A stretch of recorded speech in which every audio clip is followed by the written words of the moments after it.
Asosiasi Pemerintah Daerah Seluruh Indonesia (APDESI) menggelar unjuk rasa di depan gedung DPR Senayan. Masa aksi menuntut agar rancangan Undang-Undang Desa segera disahkan sebelum pemilu 2024.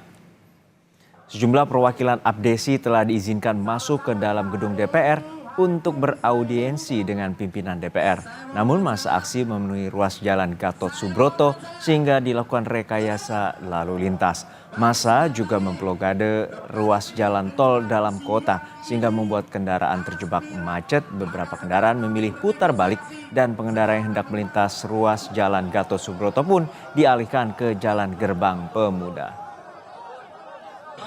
Kami seluruh entitas desa, dari kepala desa, perangkat desa, BPD, semua lembaga desa, ini menuntut agar kami hari ini tanggal 5 Januari, revisi Undang-Undang Desa wajib disahkan.